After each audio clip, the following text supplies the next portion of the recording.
पोथी पढ़ पढ़ जग मुआ, पढ़े न पंडित होय। ढाई आखर प्रेम का, पढ़े सो पंडित होय। कबीरा पढ़े सो पंडित होय। पोथी पढ़ पढ़ जग मुआ, कितना भी ज्ञान का अर्जन कर लिया जाए, लेकिन वो सब ज्ञान का अर्जन बेकार है अगर जीवन में प्रेम ना हो। ढाई आखर प्रेम का, पढ़े सो पंडित हो। ढाई अक्षर प्रेम का पढ़ने वाला पंडित बन जाता है, ज्ञानी बन जाता है, सब कुछ पा लेता है। परमात्मा को शास्त्र अध्ययन करने वाला नहीं पा सकता। कल आपने चौपाई सुनी थी, कौन पा सकता है परमात्मा को? जिसके मन में प्रेम का जागरण हो, जिसका मन निर्मल हो जाए, जो परमात्मा से प्रेम करने लगे। क्यों? क्योंकि हरि व्यापक सर्वत्र समाना। प्रभु कैसे प्रकट होगा?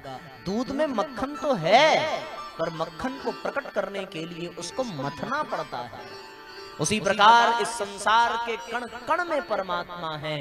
उस परमात्मा का अनुभव करने के लिए प्रेम को जागृत करना पड़ेगा। ये प्रेम यानी भाव संवेदना, ये प्रेम यानी भक्ति, जिसकी चर्चा हम लोगों ने प्रथम दिन के सत्र में की थी। तो परमात्मा को कौन प्राप्त करे? प्रेम ते प्रगट हो ही मैं जाना। प्रेम से ही उसको पाया जा सकता है। अच्छा, जल की कोई धार बह रही हो और जब तक आपको ये न पता हो कि ये जल किसका है, तब तक तो वो आपके लिए सामान्य जल ही है। अब कोई आकर के पीछे से ये कह दे कि भैया प्रणाम करो, ये गंगा जल है, तो अब तो वो जल आपके लिए अमृत बन गया। क्यों? सामान्य जल में वो लाभ नहीं दिखाई दिया, पर वो गंगा जल में क्यों दिखाई दिया? क्योंकि अब उस जल के प्रति आपके मन में प्रेम जाग गया, श्रद्धा जगा कि नहीं जगा?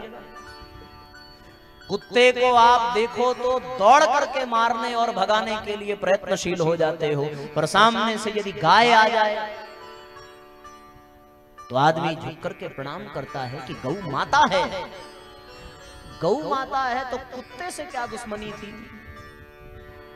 कुत्ता भी बाप बन सकता था, लेकिन वो इसलिए नहीं बन पाया क्योंकि उसके प्रति प्रेम नहीं जगा, और गाय के प्रति प्रेम जगा।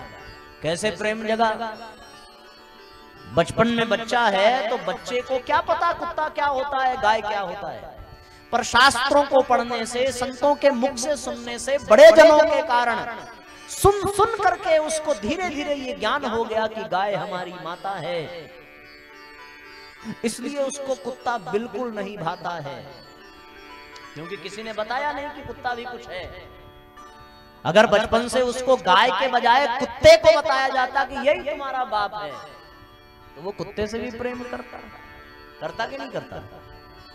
इसका तात्पर्य यह है कि प्रेम का निरूपण जिस संबंध में हो जाए, जिस पदार्थ में हो जाए, वो अपना लगने लगता है। और जिस पदार्थ से प्रेम हट जाए या जिस संबंध से प्रेम हट जाए, वो अच्छा नहीं लगता। छोटा सा बच्चा जिसको मां जन्म देती है, कितना कष्ट देकर के पैदा होता है। विज्ञान ने भी ये माना है कि कोई माँ जब बच्चे को जन्म देती है तो उस माँ को इतनी पीड़ा होती है, इतनी पीड़ा होती है कि वो मृत्यु को छू करके वापस आ जाती है। इसके बावजूद भी हर स्त्री माँ का सुख पाना चाहती है। क्यों? क्योंकि वो उस नवजात शिशु से अनन्य प्रेम करती है। कितनी भी पीड़ा हो, पर उस नवजात बच्चे के मुखमंडल को देखते ही उसकी सारी पीड़ा समाप्त हो जाती है। अगर किसी दूसरे के बच्चे को ला करके दिखाओ तो पीड़ा समाप्त होगी क्या? या उसका अपना ही बच्चा, उससे यह ना कहा जाए कि इसको तुमने जन्म दिया है, तो अपने ही बच्चे को यदि उसको दिखाया जाए और ये बताया जाए कि ये पड़ोसी को हुआ, तो उसकी पीड़ा नहीं खत्म होगी। क्यों? क्योंकि उस बच्चे में उसमें प्रेम का निरूपण नहीं हुआ। दो भाई आपस में बहुत प्रेम करते हैं, पर बड़े होने के बाद उनमें बंटवारा हो जाए, मारपीट हो जाए, गाली गलौच हो जाए। ये दोनों वही भाई थे जो एक ही थाली में भोजन करते थे, जो एक के बिना सो नहीं पाता था, कहीं जा नहीं पाता था, कुछ कर नहीं पाता था। वो अनन्य प्रेम समाप्त हो गया तो वो आज वो भाई ही शत्रु जान पड़ने लगा। कारण क्या था? केवल प्रेम ही कारण था। संबंध को बांध कर रखने की क्षमता और उस डोर को प्रेम कहते हैं, और कुछ नहीं है। हम अपने प्रेम को जिस पदार्थ में निरूपित कर दें वो अपना लगने लगता है, और जिस पदार्थ से हम अपने प्रेम को हटा दें। आप कोई सामान नया खरीद के ले आओ, उस सामान के प्रति नया नया आ जाए तो देखो कितना उसकी आदमी देखभाल करता है कि नहीं करता? आप सबने भी अपने बचपन को जिया होगा, और बचपन में जब माँ बाप कुछ खरीद करके ले आते थे तो कितना अच्छा लगता था, उसको कोई छूने ना पाए, वो एकदम अपनी आंख के सामने रहे। हम अपने बचपन को याद करते हैं, कभी कभी हंसी आती है। हमको चप्पल नया खरीद के आता था तो बहुत अच्छा लगता था।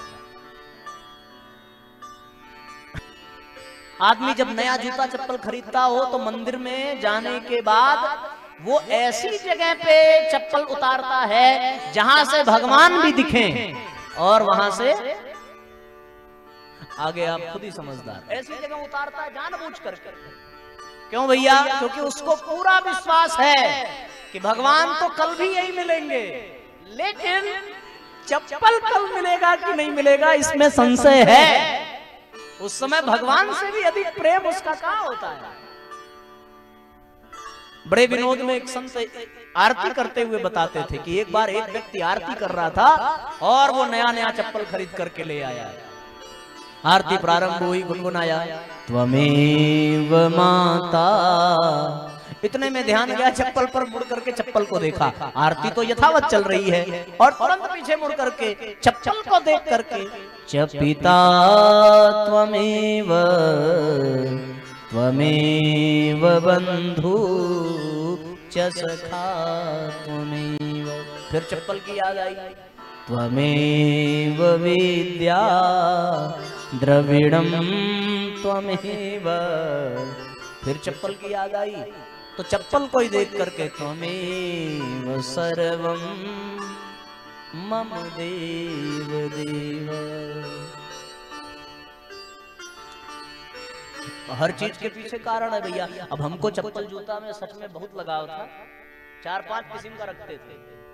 शायद इसीलिए कि हो सकता है ये आत्मा को आभास रहा हो कि आगे पैर नहीं होगा, नहीं पहन पाओगे, इसलिए इसका सुख अभी ले लो।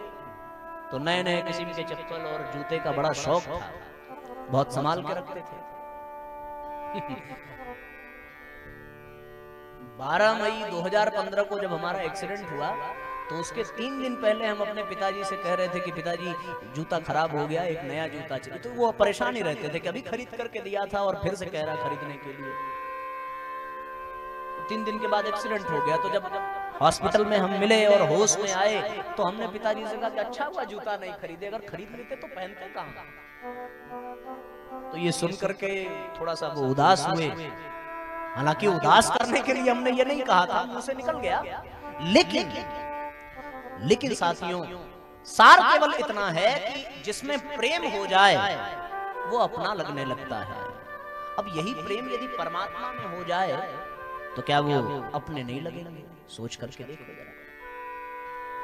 ये अपना शब्द जुड़ता ही वही है जहां प्रेम हो जाए, और प्रेम होता नहीं है, ये जान लो।